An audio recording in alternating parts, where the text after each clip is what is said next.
This is the SGC outdoors today.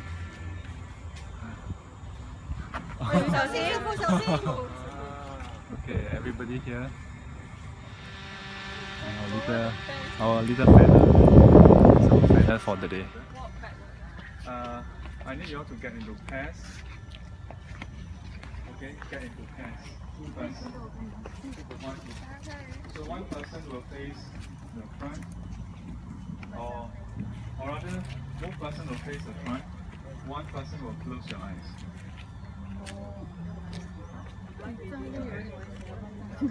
Let's walk in pairs so that we don't block anybody.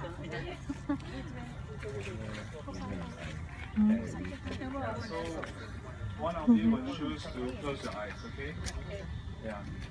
Where possible, the other person who has their eyes open will not hold you. Yeah? But will guide you by telling you a bit more to the left, a bit more to the right. Okay? And we'll ask you to slow down or speed up. Alright? Can we try that? Yes. Yeah, so and there's some purpose Come to the center, I feel like I'm here to say I'm so scared. Your ends feeling Wow, that's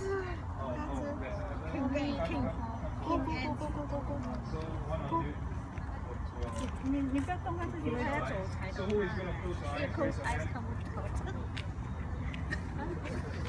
哎呀，他一直要跟着我嘞。没有，你走上前，走上前。OK， 好。Okay, are you all ready? So the person who close your eyes, then you don't speak at all, okay? Yeah. Okay, you don't speak at all. We'll just walk for a short while, then after that we'll swap.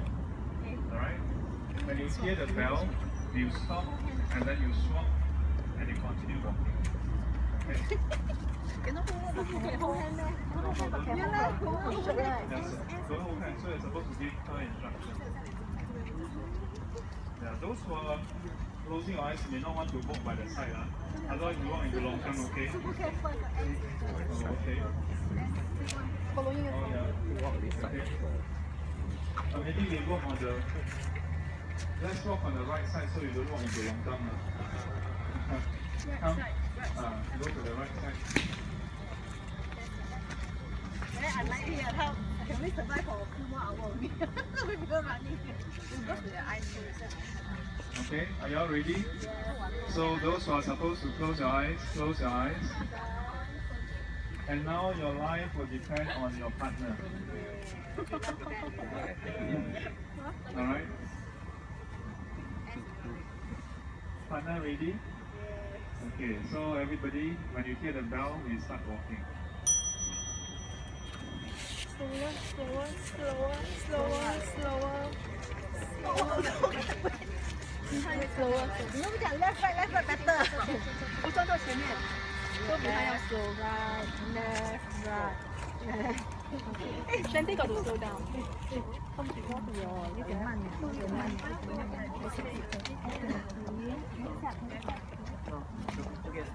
Slightly to your right. Okay. Go straight. Slightly to the Go straight. right. Yes. More to the right. Okay, One step to your right. One step to your right. more to the right. More to the right. One step to your right. Okay, go forward straight. Just walk.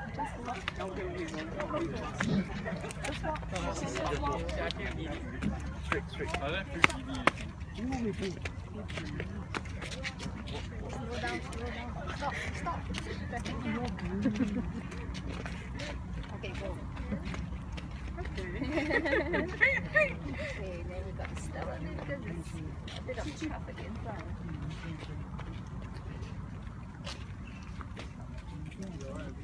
Narration facility, let's go. 5 more steps. 5 more steps. Alright, so pause for a while and then swap. Those who has the eye open, you can close your eyes. Those who open your eyes, now you close your eyes. Okay? Are you all ready? Okay,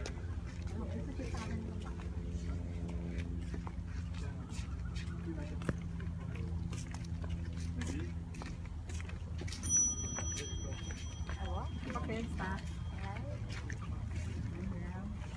Slow down a bit. Slow down.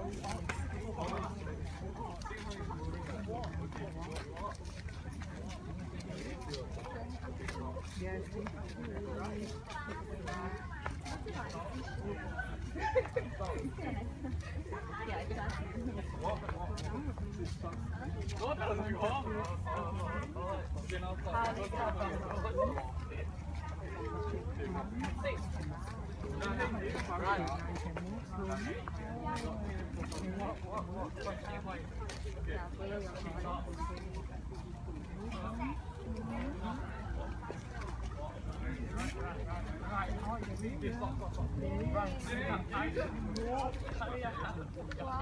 Continue.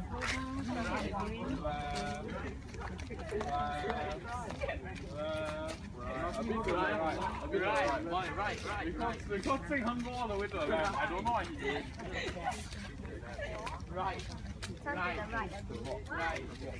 Okay, stop. Can you hurry up? Move. We overtake you all lah. Front. The one beside you is Sing Hung. Run. That's how slow he is. You have a lot of space right in front. Go. Beat him in the race. Hey,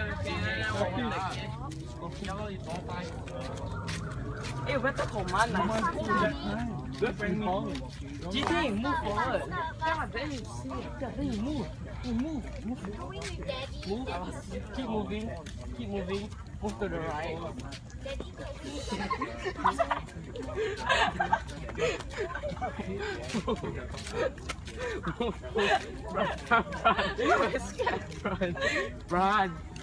Run, GT. Run. Okay, right. Daddy. Now swap again.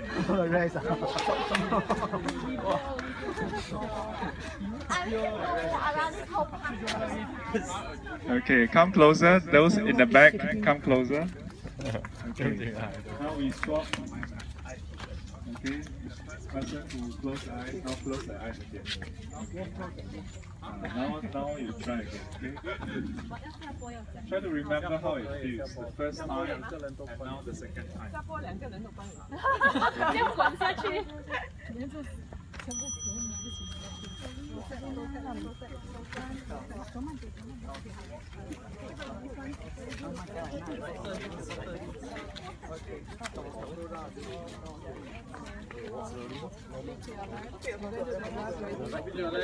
Stop. Stop to the right. Right. Go slowly. A bit to your left. A bit to your right, slowly. Okay, go faster a bit. Go faster a bit. A bit to your right. Go faster a bit. Okay, turn to your left.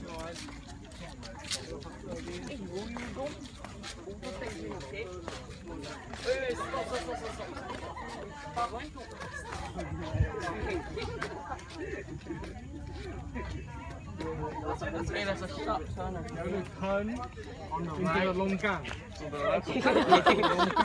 Which way to the longgang? Come straight. Okay, walk faster a bit. Walk faster a bit. Go down. Turn on the left. Turn to the left. Turn on the left. Turn on the left. Yeah, 90 degree. 90 degree, then straight. Stop. Okay, go to the right a bit. Go faster. Okay, stop. Okay, the right a bit. Right a bit. Yeah, okay, good. Okay, move all the way straight. Okay, go to the right a bit. Right, to the left. To the right. Go straight, faster. To the right. Okay, faster.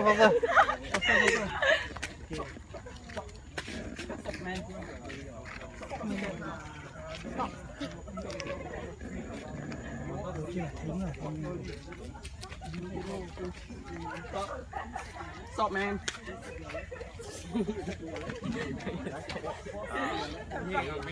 Okay, walk in slowly.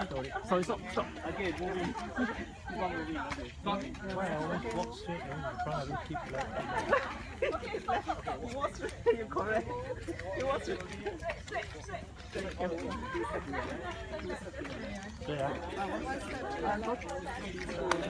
Okay, walk straight.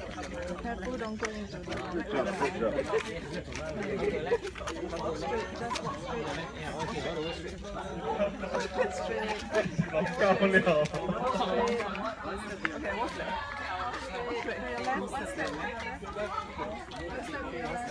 One more step. Okay. Move to the left. Left side, your side. 2 steps to your left. 2 steps to your left. Another 2 steps to your left. Another 2 steps to your left.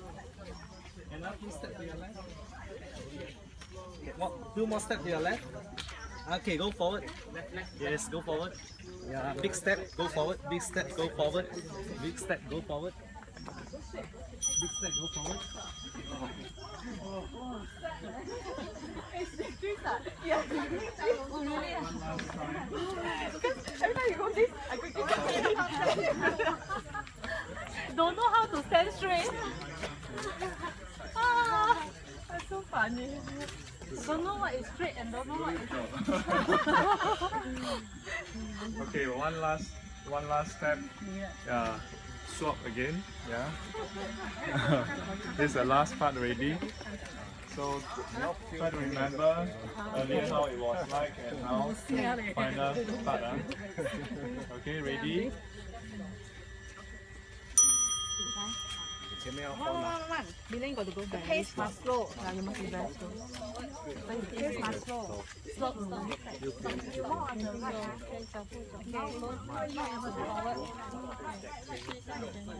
Slow.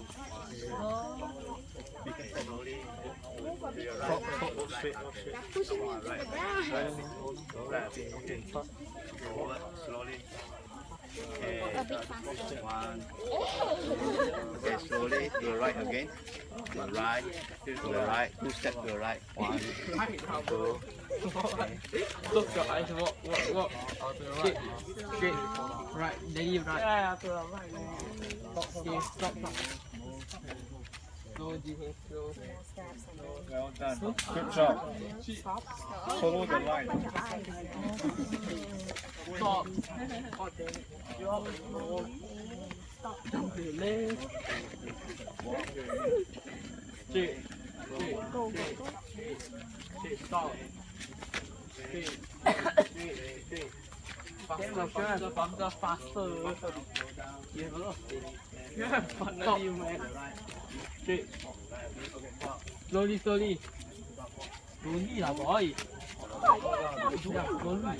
Yeah, slower. Yeah, faster. Slow, stop. Faster. Stop. Faster. 快点啦，很 slow 哎。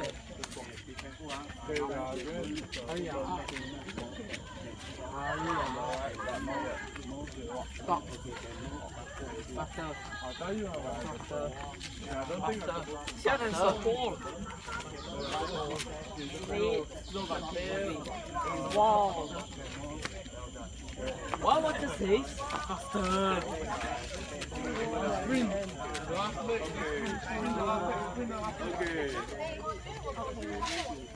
Okay, open your eyes. Come.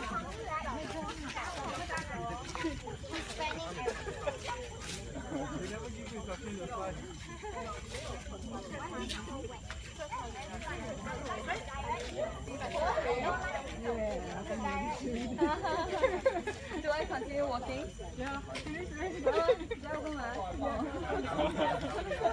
Okay, very good.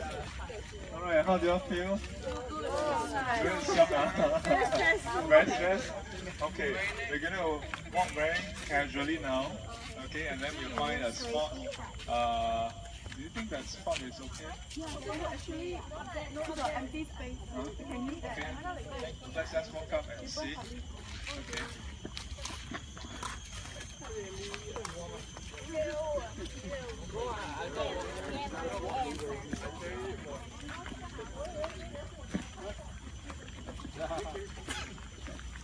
Not the grass, the wound that you sit on. The Imagine you wiggle into your shoe. Mommy, imagine you wiggle into your shoe. And then you cannot escape. And then you keep like wiggling in between your toes.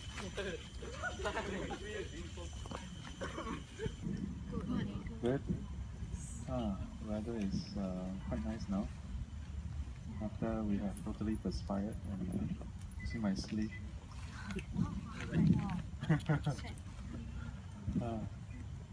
So how was the walk just now? Very good. Good experience. How do you all feel about the walk? Was it easy? No.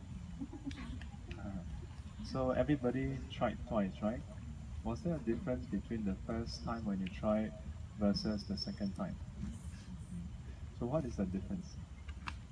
Was it easier the first time or the second time? Second time. Second time? Anybody find it harder the second time? Easier the second time? Okay. So how did you all feel about the walk? Is it easier generally with your eyes open or the eyes closed? With your eyes open, isn't it?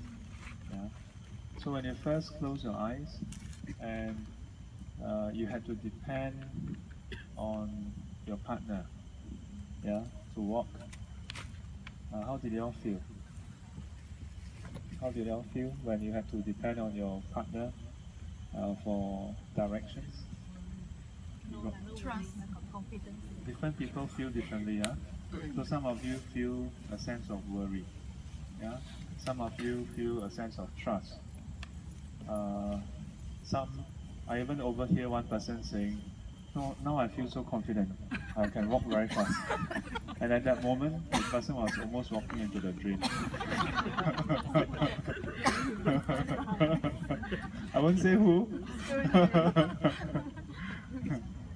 No, not almost. Yeah. So what else? How else did you all feel? Fun?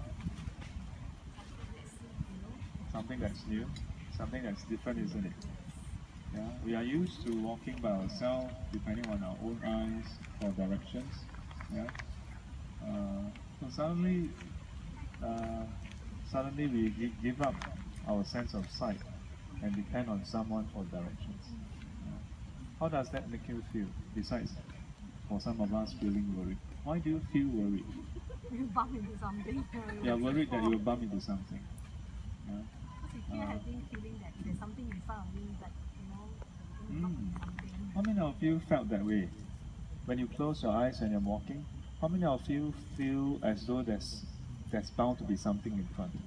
That you're afraid of bumping into something in front? How many of you felt that way? Yeah?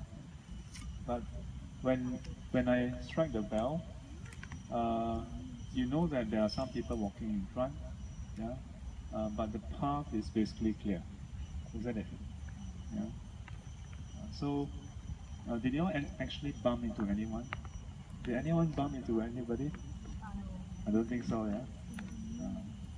So, when we close our eyes, our perception, yeah, is hampered. We're not able to see what is in front. And sometimes when we cannot see what is in front, then our mind fill in the blank, and then we start to have the fear. Yeah, we start to have the fear. I can each time when you strike the bell, when you start off, you are in a very orderly column. Yeah? But when I strike the bell and you finish, what happened? All over the place. But actually that's very normal. That's very normal. Yeah. Because even as we think we're walking straight, without our eyes open, we're not really walking straight.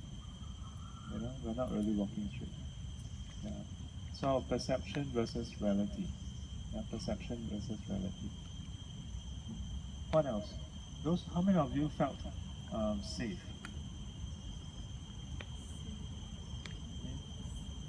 How many of you didn't feel safe? Okay.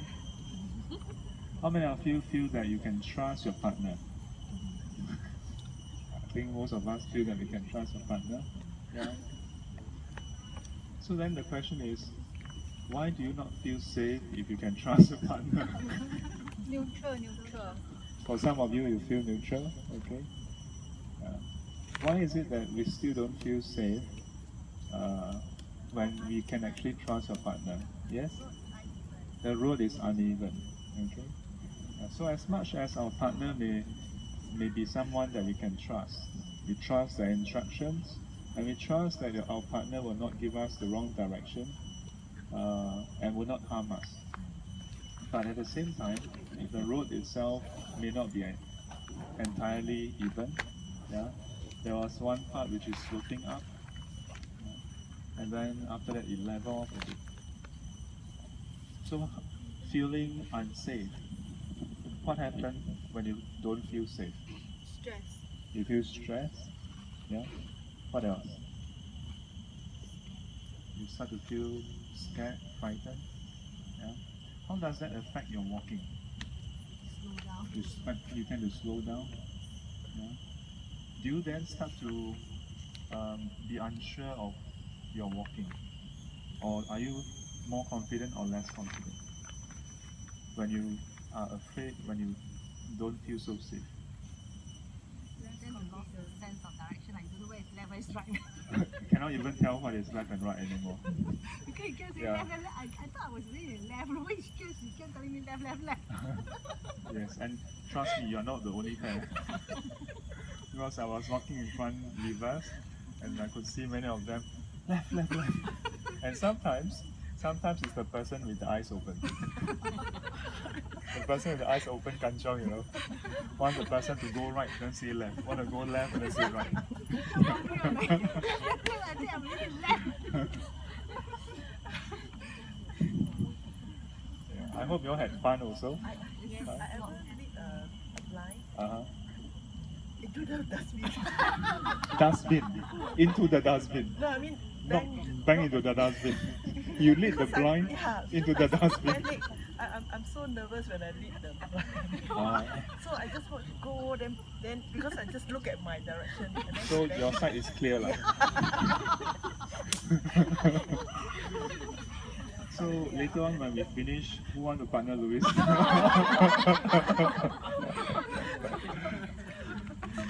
But sometimes, and this is a very interesting exercise. And as much as I hope you had fun, there are a few things to ponder also. Just as Louise, when she was guiding the blind, I'm sure she has no intention to knock her into the dustbin, yeah? But sometimes when we give instructions, we give from our point of view. So from our point of view it's clear, but from where the person is standing or walking, it's actually a dustbin. Yeah. In fact, I overhear some of you when a person gave the direction and the other person start to question, your left or my left? You know? Yeah. So sometimes we can have uncertainty. Yeah. We can have uncertainty. The walk itself is very controlled. So there's safety there. Yeah? And it's a matter of, okay, if you really feel unsafe, you just have to open your eyes, isn't it? Yeah. But sometimes in life it's not so easy. Yeah. Sometimes in life you may go through some difficult parts, yeah, where it is so dark. Yeah. That it's not as simple as just opening your eyes. And you may then falter, you may feel stressed or become frightened. And even when your friends are trying to help you, give you advice or guide you, you may start to question whether it is the correct direction. You know? Yeah. So the last thing I want to perhaps share on the walk itself is being able to make mistakes, yeah, and to trust others. Yeah, these two things. I joke about you all walking into the longkao. Yeah, but before you all even started walking, I get you all to walk on the right side of the road. right side from your angle. Yeah, so that even if you walk off the track, you are walking on the grass. Yeah, you will not walk into the longkang unless you really go so far off and your partner just go left. Yeah.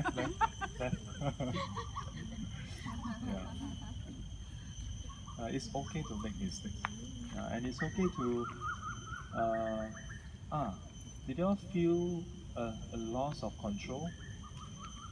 Yeah, walking in the blind and having to depend on someone else to give you directions. Yeah, a sense of the loss of control. It can be quite frightening, isn't it? Yeah. It is I hope it is a way to experience the loss of control in a safe way. Yeah. Control in sometimes it's a dirty word. Yeah. It is a taboo word. Yeah. Because usually it is linked with something negative. Control freak. He wants to control everything. Yeah. But I've been thinking about this word control. It's actually not necessarily a bad thing. We all want control. We want things to be under control, isn't it? Yeah. Especially when you're in a plane. Yeah. Would you like if you're in a plane, would you like the captain to say, "This is the captain speaking"? Of the two engines, one of the engine is not in control. Or do you want the captain to say everything is under control? Yeah, we are just experiencing a turbulence. No worries. Yeah. Or would you prefer the captain to say, "This is the captain speaking. We are experiencing some turbulence and everything is out of control." Control is not a bad thing. Yeah. I recently shared with someone. Control is not a bad thing. It is how you respond to the loss of control. That is the key thing. If you are able to respond to the loss of control in a very, what do you call that, amicable way. Yeah? When you lose control of things, when things go out of control, you can still be in control of your emotions, of your mind. Then that's okay. The trouble is when things go out of control and you also go out of control. Your emotions also go out of control. Then that's actually the real problem. Because the whole world was never in our control. The world is never in our control. It just happened to match what we wish for it. From a simple thing as making coffee in the morning or making tea in the morning. It just so happened that the ingredients that we prepare has remained in that state long enough, and the water is you are able to bring the water to a boil. Yeah? And then with the hot water and the coffee powder, you are able to make coffee. Yeah? In fact, we don't have control over the coffee powder nor the hot water. It is the way it is. We cannot control the water to come to a boil. You can only turn on the switch. You can turn on the gas. But what if somebody decided to go on MC these few days? What if a few person go on MC, and because of that, a maintenance wasn't done, and because of that maintenance wasn't done, so the substation wasn't maintained properly, and because of that, just 5 minutes before you wake up, there was a power trip. And as a result, you cannot make your coffee. And because you cannot make your coffee, you got frustrated and you arrived late at work. And because you work at MRT, then the MRT broke down. And because the MRT broke down, like a few thousand person was late. Sounds like a scene from a movie, isn't it? Like apocalyptic, Yeah. But this is how things are, One small event can have a massive cascading effect. Yeah. Now, as much as that sounds very scary and out of control, in fact, every day this is happening. Every day, we are able to make our coffee when we go to the train station, the station is actually working, there are trains coming. It's because there are so many individuals who actually choose to, well, go to work. They choose not to let this or that thing affect them. When small little things go out of control, they don't let that affect their emotions and allow their emotions to go out of control. Yeah. So control is not a bad thing. Yeah. But the question is, what do we do when we lose control? Whether it's over things or people. Of course, when we say control over people, wow, then it feels very negative, isn't it? Well, you want to control people. Yeah? But in fact, in all our relationships, we do exert a certain level of control. Yeah? And how do we exert that? Through expectations. Yeah?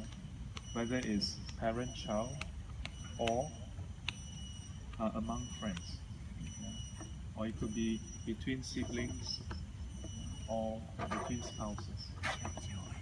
Certain level of expectation is always there. And with that, we try to assert a certain level of control. And that is all fine. The question is, when we assert that desire for control or expectation, and it doesn't go our way, what happened to us? Do we then also go out of control? So whenever you feel that everything is under control, try. Yeah? Ask your partner, your spouse, your kids to go for a walk with you. Yeah? And take turns to close your eyes and lose a bit of control. Yeah? And get used to it. Because life is like that. So this week we are to talk about giving, the perfections. The first perfection is the perfection of giving. Yeah? But before that, let me see. I think everybody who is here has been here before, so nobody new to introduce yourself, right? Anybody? Anybody new? No, I think everybody are season parking holders. Okay, so the perfection of giving. Out of the perfections, this is the first perfection. In this series, we're going to cover 6. We're going to cover 6. Remember from last week, I shared in brief about what perfections means, the 6 paramita.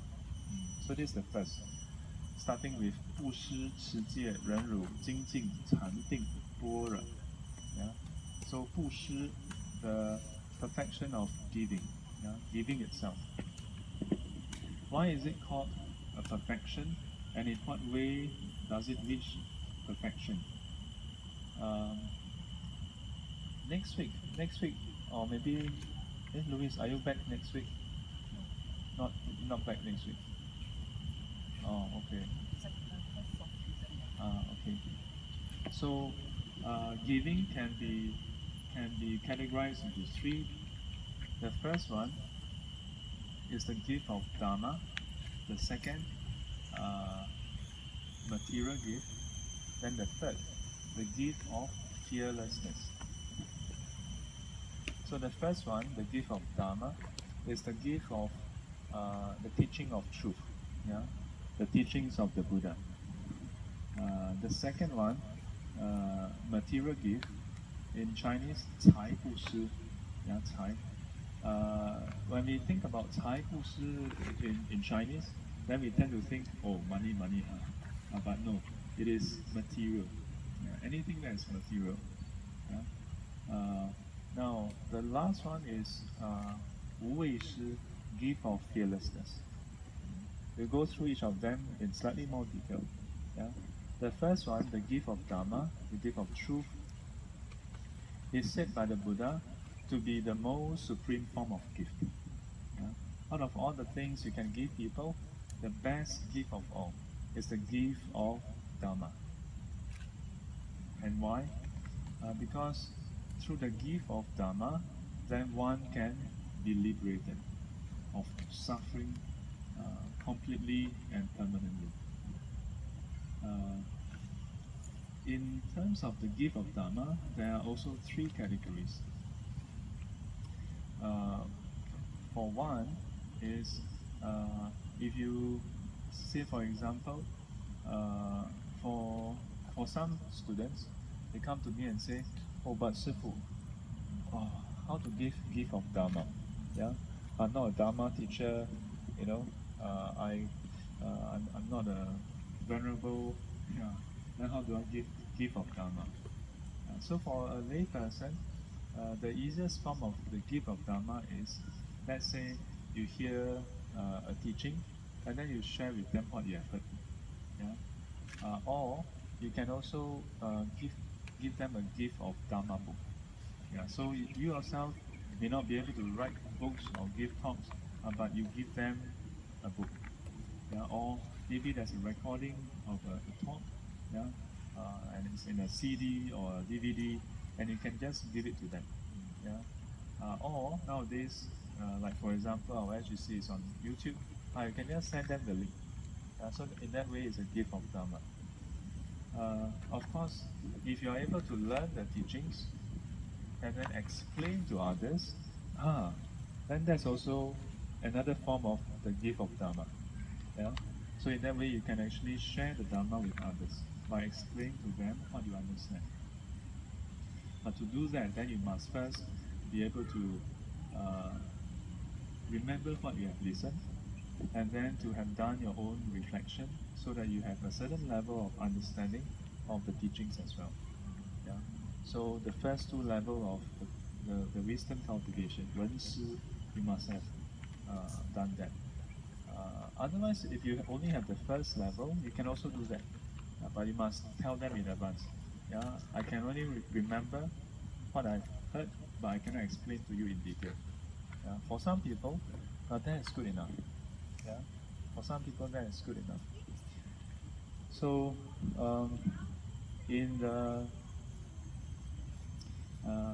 in terms of the gift of Dharma, then there's another third level, which is to having heard and then reflect over the teachings, to actually cultivate accordingly, yeah, to practice accordingly, to act accordingly. Yeah. In that way, you actually give Dharma. In what way? By example. In chapter 32 of the Diamond Sutra, there's this verse that explains. It says, 云何为人演说? What is meant by to teach others? You see, in the whole Dharma Sutra, in various chapters, there's these verses that compares doing giving. Or imagine if you give mountains of treasures, yeah, as offering to the Buddhas in the 10 directions. Is that merit great? Of course, it's great. But the Buddha says, even though that merit is so great, that merit is incomparable it's not comparable to someone who actually can remember up to 4 stanzas of this sutra. Yeah. 于此经中乃至四句记，为人演说。Yeah. 诵识读诵，为人演说。So if a person, with respect to some of the verses, up to 4 verses, even if it's just 4 verses, if the person can 诵识、受持、读诵, can listen to it, accept it, practice, yeah, recite, and even to share with others. Yeah, 为人演说. So this part. Yeah. So if you can even do that, your merit is greater than doing a lot of offerings. Yeah. But throughout the whole sutra, this is repeated. Yeah, but never explain what is meant by 为人演说. Yeah. What is it meant by to teach others? Of course, when we hear this verse, to teach others, 为人演说, then we usually think, oh, Dharma speaker. Yeah. But at chapter 32, then it says, 云何为人演说？不取一法，如如不动。Yeah. So, for this verse it says, what is meant by to teach others? Then it says, not to grasp onto all dharmas. Yeah? With respect to all dharmas, not to grasp.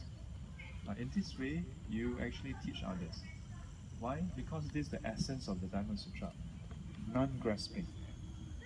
So if you're able to do it directly, you're actually teaching by example. Yeah. Then after that it says, 何以故? Yeah, so it says, how is it so? Then 一切有为法如梦幻泡影，如露亦如电，应作如是观。Yeah, then so it says that according to this teaching, this is how you should be practicing. Yeah, with respect to all conditioned phenomena, you should observe, you should reflect and observe that they are all like a bubble, 如梦, like a dream, like a bubble, 如梦幻泡影, like an illusion, 如露亦如电, like the dew in the on the leaf, like a lightning flash. Yeah, it's like all this. You should reflect in this way. And if you can reflect in this way, then the natural outcome is you'll not grasp onto it. It says that this is how you actually teach others. Oh, this is quite high. This is quite high. So this is a third way to actually give Dharma. Not simply like 师父 just talk. Not simply by just giving a, not simply by just sharing with them an URL, or explaining themselves, but by acting in accordance to the teachings. If you act accordance to the teachings, what will happen? People will look at you as an example of what Buddhism is supposed to be. Then you don't need to explain anything. Why? Because if you act accordingly, you will be at peace. People will see that you are at peace. People will see that in the past, you are not at peace. But now you are at peace. People will see that maybe in the past you are not at peace, but now you are slightly more at peace. Even if it's just slightly more at peace, they will look at you and say, hey, this is interesting. This person, last time when people like chuck him or her this way, immediately, that day during the meeting, we are all waiting for for a movie to watch, then he just laughed it out. He said, yeah, no problem. Then we'll get people to think. And then they will be wondering, is it because he said that every Sunday 2 p.m.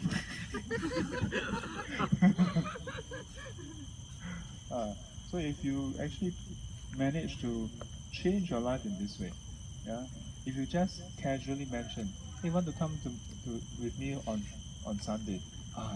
Your friends will, yeah, sure. So usually on Sundays, when we ask like those newcomers, most of them in the past were introduced by friends or colleagues or family members. Some of them happen to see the poster, or email or something. So if there's no significant changes in yourself, or let's say to begin with, if you don't strike your friend as a person who is peaceful, and you tell a friend, come and attend this or that class, you learn how to be at peace. Then your friend, it's like, imagine if a person is extremely like overweight, and then tell people, hey, I'm trying this, it's very good. Then your friend may ask, maybe your friend don't doubt you immediately. Your friend will ask like, so how long have you been trying? I tried for 30 years already, you see. Your friend, thank you very much. So this is the first giving, and the gift of Dharma, and the gift of Dharma. The second is the gift of material things, material things. Let me do a time check.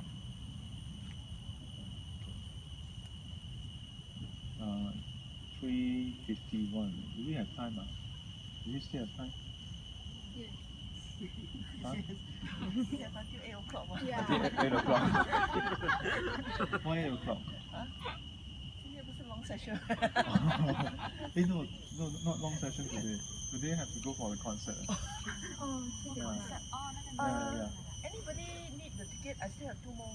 Oh yeah. Yeah, those who need the ticket, hang on. There's a concert that one of the students brought tickets. So I still have 5 tickets here. Yeah. Anybody would like to join us? You owe me 3, right? Yeah. So I don't owe you 3. I don't owe anybody anything. I never owe anybody anything. Yeah. We are helping to disperse these tickets on behalf of Yingjie, not because I owe you. Yeah. 4 months? Yeah, my friend cannot make it. Thank you. Yeah. So who is going tonight? Anybody? You are going, huh? Who else is going? Anybody going? Anybody going? You want to? Two. Do you bring your ticket? No, I didn't bring. Well, It's okay. you'll pass to them. Yes, I'll Okay. pass to them. So anybody can give me a lift? Me. I'll give it to them. Uh-huh. Sorry. What do you ask? Give me a lift. Okay, I can give you a leave. My car is wrong. Oh, but we will not be ending so late, right? 7:30. Huh? Sorry. Talking about the concert. The lift to their place. No. Yeah, lah. You're talking about concert, then concert. Yeah, when you talk to her, you all need to be very precise about the context. She will suck like suck. Cute. Okay, anyway, that's later lah. Yeah, so, yes. Huh? But are you all going?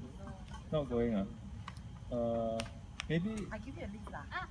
No lah, you put onto the WhatsApp chat group and ask around whoever is around Ang Mo Kio and who is going, then and is driving. Hey, where's the place? Where's the place? Where's Sultan? Plaza Singapura. Lobby got can I still take a train also? How are you all going?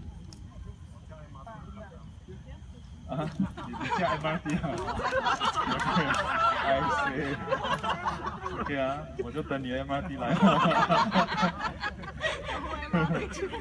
哇，真的 MRT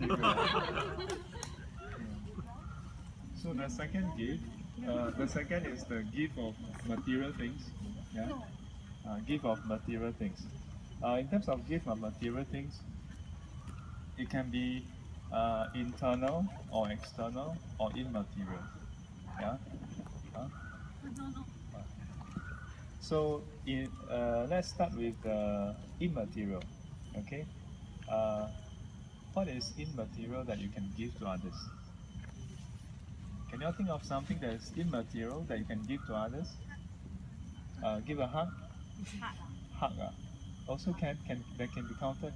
In a way, it's material, immaterial. Yeah, because you're not really giving that person something, but yet it is physical. Yeah, giving a person a hug, but don't anyhow go and hug people. Yeah, you must ask carefully. Okay, can I give you a hug? Yeah, but in Asian context, also a bit ganga if you go and ask. So usually among maybe family members. Yeah, usually. Yeah, but I heard that nowadays for younger people in their 20s, giving a hug to each other is 我有代志 Is it true? Is it true? Yeah, true. So among those who are younger, yeah. In fact, when I was in Comic Sun, there's a few kids. Every time they see me, they're 师傅, and then there's this boy. Luckily, it's a boy. See me in the distance, 我 shout 师傅 like you know the 西游记 the 孙悟空 and then he will run and then like was once I tell the mother that luckily your child is a son. If it's double cats, wow, jialat. So what else? What else besides giving people a hug? Your smile. A smile, yeah. Giving a smile, yeah. Let's give each other a smile. Plastic smile. Colgate smile. Yeah. You'd be surprised how impactful giving people a smile is. You know, and they did studies. When you are giving a genuine smile, your eyes also smile. You know, your eyes also smile. Yeah. When it's not a genuine smile, the eye don't smile. Only the mouth smile. Plastic smile. 幾潮, you know. Yeah. A smile is a very precious gift. You know, if you give a person a smile, you are. Oh, okay.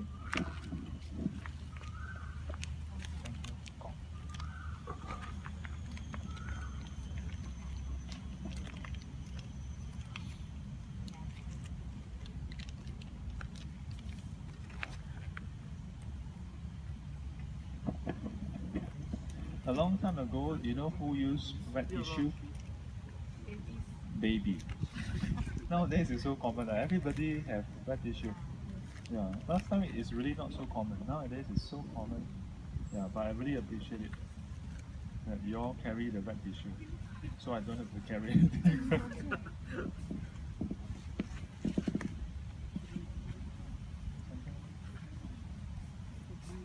Huh? Oh, okay. So a smile, yeah. When you give a smile, you are not just giving a smile. You are acknowledging, first of all, you are acknowledging the person. Yeah? And in this case, acknowledging in a friendly way. Yeah. Because can you smile at a person without acknowledging that person? Yeah, impossible, isn't it?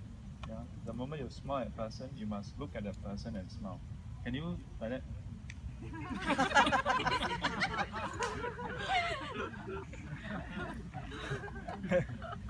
You know, you can talk to a person without looking at that person, you know, but you cannot smile at a person without looking at that person. You realize? Yeah, so automatically when you smile at a person, you are acknowledging that person. Yeah, and acknowledging a person is, as I observed over the years, is something so precious, so meaningful. Yeah. And I don't know why there's a lot of don't know whatever thing.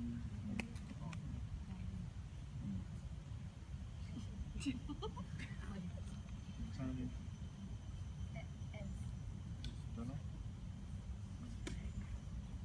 搞鬼。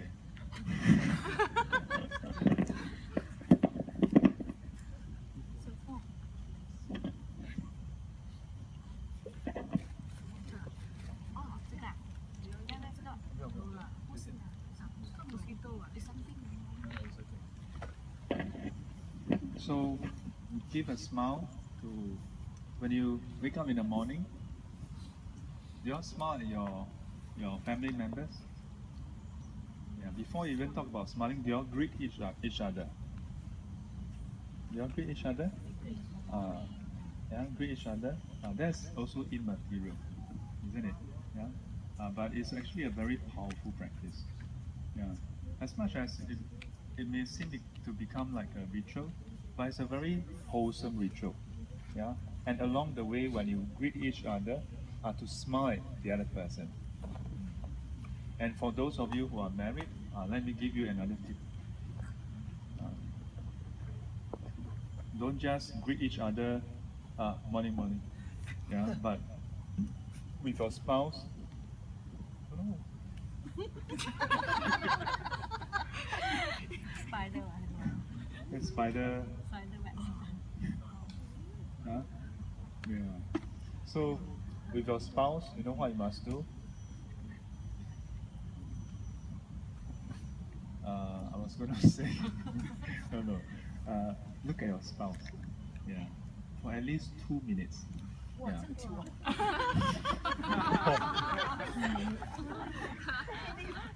他说这样久。OK 啦，1 minute 啦。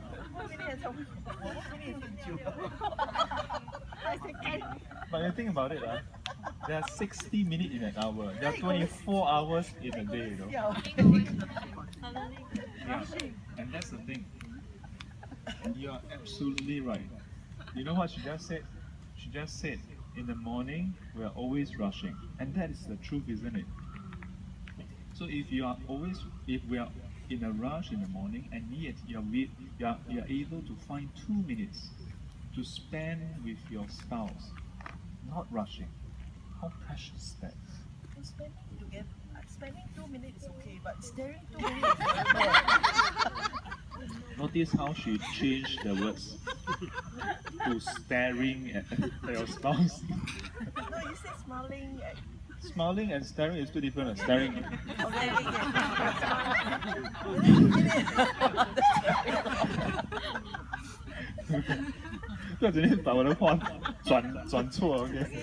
Smiling 2 minutes 也是很久，but talking to each other 2 minutes 就不够。nagging 啊，不是 talking nagging。 You see, the reason why I don't say talking because end up they're like, hey, by the way, today I need you to go and run errands. Please can pay the bill and then so cannot talk. Just 2 minutes, look at each other and smile. Yeah. Or just do 1 minute. Yeah. Admire the other person. I mean, if you all want to get married, might as well spend the time. Like it's like if you are a poor student and you save up money to buy a phone, then you want to really cherish the phone, isn't it? You want to really sign the phone, isn't it? Yeah. Yeah. So likewise, you go through so much to be together, or maybe for some of you all didn't go through so much to be together, but since you're together, might as well make the best of your time. Yeah. I mean, think about it, right? Unless, well, no unless. As long as you are together, any day that you are together, you might as well make that day a better day. You know, it is just like work. As long as you haven't resigned, you are not fired yet, might as well go to work happily, right? Why go to work like you? I want to go and fight with people, you know? Yeah. If you are still working, go to work happily. If you are still with your spouse, I mean, sometimes in life there are circumstances, you know, that you cannot maintain that. But that's another thing altogether, isn't it? Yeah. I feel confident that if people were to do this exercise, in the morning when you wake up, before you set off on your busy schedule, you just spend that time to just have some loving thoughts for one another.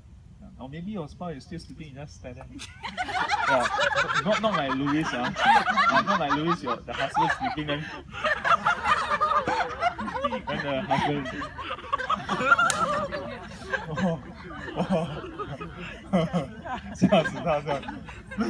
What you want?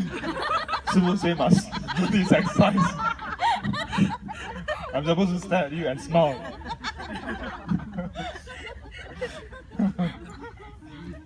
Yeah. I mean, 2 minutes is arbitrary, okay?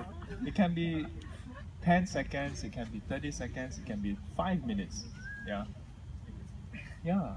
And it's about, starting a day to express kindness and love to that person. Yeah. And even to your children, to your children. Maybe for that 2 minutes, just take turn to just look at each other. Someone in a good mood, then we also stare and smile. Not stare. Not stare. Look at the person lovingly and smile. Yeah, I've done this exercise before. I don't ask you all to do things I never tried before. There was one day, my mom was in the kitchen, my father was in the kitchen, and I went to the kitchen. I sat down with them. My mom was still cooking, so I sat down with my dad, and I asked my dad to extend his hand. And he was like, and then I held his hand. Yeah. I held his hand and I asked him to look at me. And he's like, you know, traditional Chinese father, you know, like, he told me. Yeah, and I held his hand. Yeah, I held his hand. His hand, I always felt his hand gives me such a strong feeling. Yeah, I don't know, I think all fathers give their children that feeling, that the hand is so powerful, you know. Yeah, this is the feeling my father's hand always gives me, without fail. Yeah, and I held his hand, yeah, and I look at him, and I talk to him. Yeah, it was not easy for him. Yeah, it was not that difficult for me. I had a lot of training to look at people in the eye. Yeah. That day I remember he was, I think he was complaining about something again. So I held his hand and I told him, I said, Dad, it is not too long ago that you had your own tantrums, you know. I'm sharing this not to complain about him. Yeah, because I told him, I said, and it's not that we forget, but it's that we love you. Yeah, that we accept that you were like that, you know, but you are a good father. You're caring, you provided for the family, but you had bad temper. I'm not going to deny that. I'm not going to say because you provided for a family, so I don't say about it. Don't talk about his bad temper. You have bad temper, yeah, but you're my father. You're the only father I have. You're the best father I've ever had because you're the only father I have. Yeah, and I love you. Oh, I hate.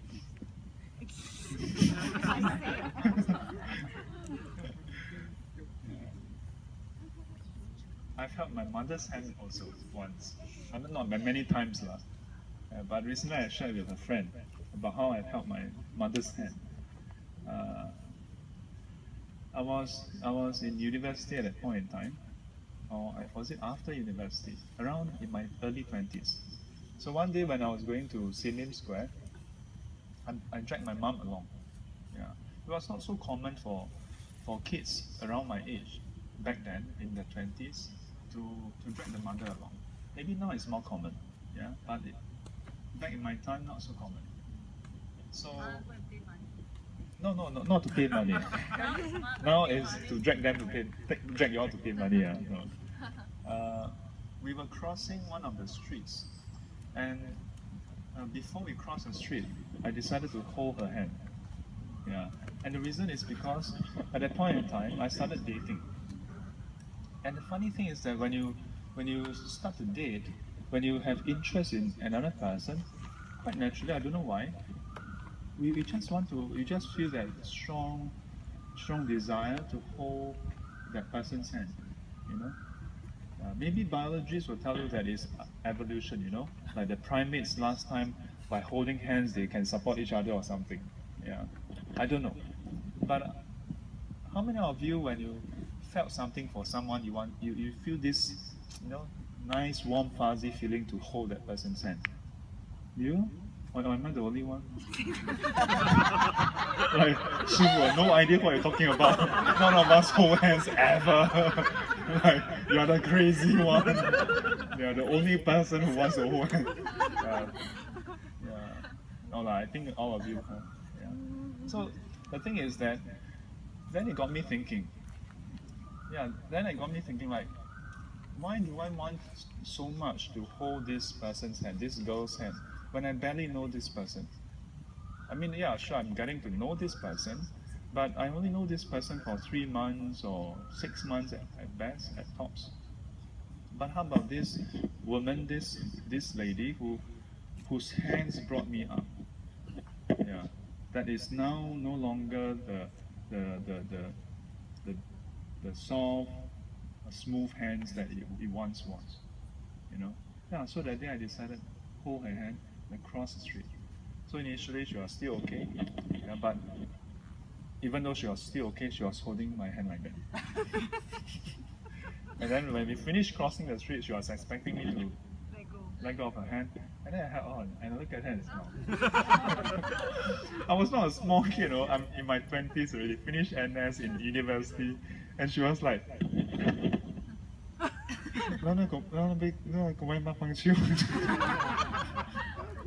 Yeah. So I explained to her.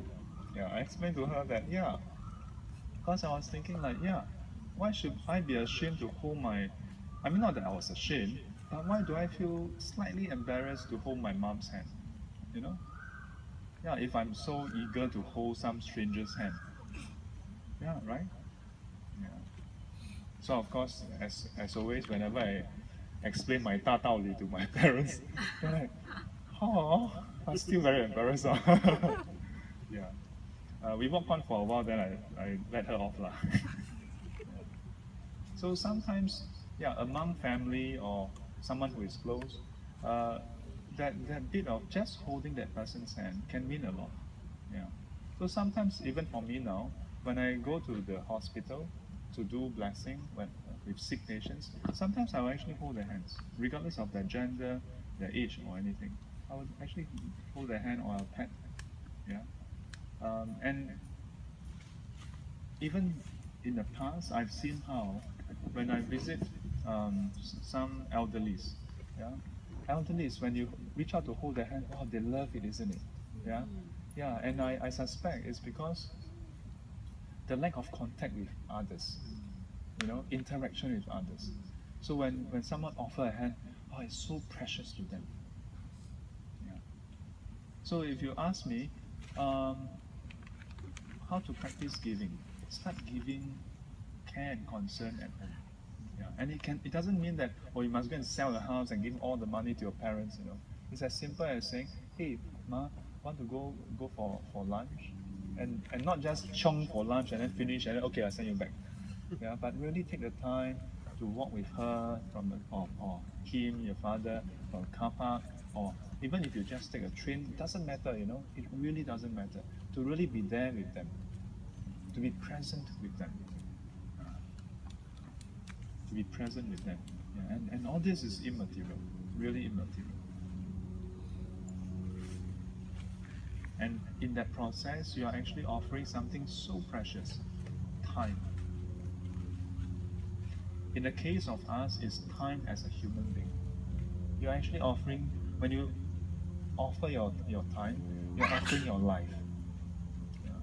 That's why once in a while, during SGC, or some other sharings, I will actually conclude by thanking everybody for sharing the afternoon of your life with me. Yeah, because one day I reflected, wow, regardless of whether it's just one person in a counseling session or the whole group, to actually spend the time together, that's so precious. So all this is immaterial. And then we go to the material but external, giving. And usually when we think about dana, giving, offering, we actually only think about this part. We rarely think about the immaterial or the dharma part. But you realize, wow, there are so many ways of giving that I can actually touch someone, help someone in much deeper ways. But sometimes people do need material things, and and sometimes when we give gifts of material items, we need to practice wisdom. You cannot simply just like in a coffee shop, someone come and ask like, give me $2, then you just give $2. I mean, sometimes you may not have the time or the ability to like really see through, Yeah, so sure. Yeah. The important thing is once you give, don't doubt yourself. Don't give $2 and then after spend 20 hours worrying about the $2. You know what I mean? For the rest of the day until tomorrow, until next week, SGC can ask you, Sifu, can I ask you something? Can I have 2 hours of the time? Then you drag Sifu, You know what I mean? Yeah, once you donate, whatever it is, don't doubt yourself. If you want to doubt, then don't donate. Yeah, spend time to clarify the doubt before you donate. Yeah, better. Yeah. What I learned from my mom last time, she would sometimes, when people approach her for money, she will say, how about if I give you food? Yeah? And they'll say, no, it's okay, you give me $4, I go and buy food. Then she'll say, no, what food do you want? I go with you. Yeah, and usually they approach you in the hawker center. That's why my mom will just follow them and but be careful, don't follow into some other place. Just in the hawker center, okay. I remember last time we always go to the Arjunit Zamlao, that hawker center by the river side. And then sometimes they will come and approach, and then my mom will just, and I think at that point in time we were not a vegetarian yet, but when it comes to giving, then okay lah, whatever they want to eat. But when you are giving, then you have a choice. If the person say chicken rice, and then by the way 1 pack of cigarette Marlboro, and then you have the right to say, okay, I'll just buy you chicken rice, but not Marlboro or Anchor, like 1 o'clock drink Anchor, 1 p.m. It's your choice. When it comes to giving, you need to practice wisdom, and don't let your compassion be held ransom. Because sometimes when people want something from you, they will emotionally blackmail you. They will say things to make you feel bad. Don't have to subject yourself to that. Know where you stand and okay, I'm going to give you this. When I was in US, there was this guy who approached me and asked me for $20. By any standard, $20 is not a lot, but it's not change also. In US, those who like we call them beggars, but in US there's a slightly different term. They would basically just say, hey buddy, got some change? And sometimes they will write very interesting cards. Sometimes very thoughtful cards, and they'll say something funny to just draw your attention. And you're like, okay, sure, I'll give you $1. But this guy was asking me for $20. And somehow I was already a monk. It's like, hallelujah. But it's still, I happen to have $20. I can spare him $20. But I was a bit concerned, like, okay.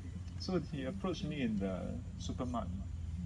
And then I was like, okay, tell me what do you want it for? And he also said he want to get some food. So I said, okay, I'm running grocery now, so can you wait for me to finish my grocery? Then he continued, then my sister came over and said, just give him, if you're gonna give, just give him, don't. So sometimes, if your circumstances don't allow it, then do what you can. But for material things, there are so many different types. Make sure you exercise caution and wisdom as well. But most importantly, your gift should not be measured by how much you give. Even if you give $1 or $2, you don't have to compare yourself with someone who gave $1 million. In some of the texts, it mentions about individuals who offered to the Buddha something that is like worthless, but because of the purity of that gift, the purity of the intent to give, that's much merit. Now that is material. How about internal? That's external. Now how about internal? But hang on, for the external, there's also the 4 requisites. 衣食住药. The robes, food, lodging, and medicine. To anybody, you can actually give these 4. Any combination or any amount comprising of these 4. Because these are the basic needs. Now internally, then we can consider the organs and so on. So when we come to this point, then there'll be those who ask the question, Sư-phụ, as Buddhists, can we donate our organs when we die, when we pass away? Then there are those who say that, they heard that if you donate your organs, then they have to dissect you, and then you will experience pain, then you will not go to Pure Land and go to hell. But then there are those who say, but giving your organs is so meaningful. You can help someone have a renewal of their life, blah, blah, blah, blah. So the first question I often ask people is this: do you donate blood while you're alive? Yeah. If you don't even donate blood, then you don't have to consider donation of organs. Yeah, isn't it? I mean, donation of blood don't require you to die. Yeah, and you're still awake, you're still aware. And if you cannot bear with that, then why put yourself through the donation of organs when you're what, dead? Yeah. The other thing is, even if you don't donate blood or donate organs, it doesn't make you a bad person. There are those who somehow go around, again, emotionally blackmailing people with good intentions. These people are kind people. Okay? I'm not saying they are bad people. They're kind people, and they think that, oh, donation of organs is very good. So they go around like making people feel bad, you know? Like, why you're not donating? No. Do you know how good is it, bro? Yeah. I mean, think about it. How many of you have ever sold off your HDB flat or your apartment to give to the poor? How many of you? I thought so. Yeah, nobody, right? Does it make you bad people? No. Yeah? Isn't it? So it's not how much you donate. Yeah? It doesn't mean that, when you want to practice giving or to be a charitable person, then you must give to the max, even to your life, give up your life. No, so you don't have to go down that path. Give what you are able to give, as a simple rule of thumb. Or one of the website Abagiri, it says, give where your heart is inclined towards. Yeah, and give within your means. Yeah, and that's the last thing I want to highlight: to give within your means, whether internally. Yeah, if you feel that you are not comfortable donating your organs or blood, then don't give. It's okay. Yeah. If you externally feel so compelled to give, but in order to give, you have to go into debt, then don't give also. The Buddha don't encourage people to go into debt just to, give to others. Yeah. So I've been sharing this in different organizations and groups. Why? Because I know for a fact that in some for some Buddhists, when they become so pious, they become so devoted, and sometimes for the wrong reason. For some, they become so preoccupied, so affixed with the idea of accumulating merits. So they rather go into debt now so that they can have merits in the future. It's like buying bonds, Yeah, yeah. And to me, it's very unhealthy.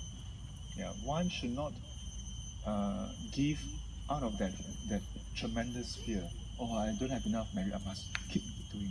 And then, in order to have more merit, I go and swaka, and then get into debt just to do offering. No, don't ever do that. No, don't ever do that. And if you know of individuals who are doing that, try to counsel them. Yeah, because it would be a shame if this happened to Buddhists. Yeah. Because giving should be done without pain. Yeah, you shouldn't have to get into trouble just to do giving. So the very last type of giving of fearlessness. Giving of fearlessness. In many of the Buddha's sculpture of the Buddha, there's this hand gesture. Yeah, like the traffic police stop. Yeah, but in the Buddhist tradition, this means fearlessness. Abhaya. Fearlessness. What does it mean? It means to help someone to be free of fear. To help someone to be free of fear. There are many ways to help people to be free of fear. There was once when I was in the US, Then one of the senior monk was trying to do something with the fax machine, trying to fax something, but he couldn't do it. So I happened to pass by and he called me in and asked me to help him. So for me, I just helped him punch in the numbers and got it faxed. And he was so happy, and then he said, you have offered me fearlessness. I think he was a bit 夸张. Yeah, but it got me thinking. Yeah, because he explained why he considered that fearlessness. Because he says, before you helped me, he was anxious, he was concerned, whether he can do it. But after I helped him, then it was solved. Yeah? So there's no more like concern or anxiety in him. Yeah? So that got me thinking that giving of fearlessness is not as complicated as we think. So anytime you render help to others, you are basically giving them fearlessness, reducing their anxiety, their fear, their uncertainty. Yeah? Beyond that, then it is about again coming back to the teachings. Yeah? By practicing the teachings, then you give fearlessness.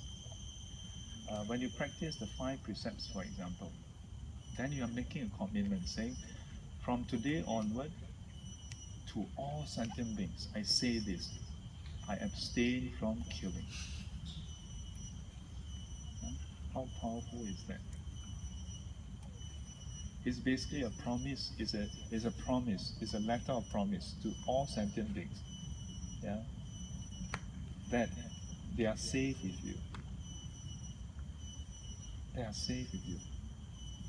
And with that, they feel fearlessness. Fearlessness. It's not about saying, okay, hey, I buy you a taser gun, yeah, help you to be safe. No, it's not that. So through practice of the Dharma, whether it's the precepts or the teachings, then we become harmless towards others. By being harmless towards others, then we give them true fearlessness. True fearlessness. And with that, in brief, the perfection of giving. But even as we talk about these three, I must highlight once more that it must be guided by the perfection of wisdom. Perfection of wisdom. Yeah? Next week, we'll revisit this practice of giving and how it is only brought to perfection when it is guided by wisdom. Okay? Let's put our palms together. The sky has given us the first warning. 愿消三障诸烦恼，愿得智慧真明了，普愿罪障悉消除，世世常行菩萨道。阿弥陀佛。Three bows.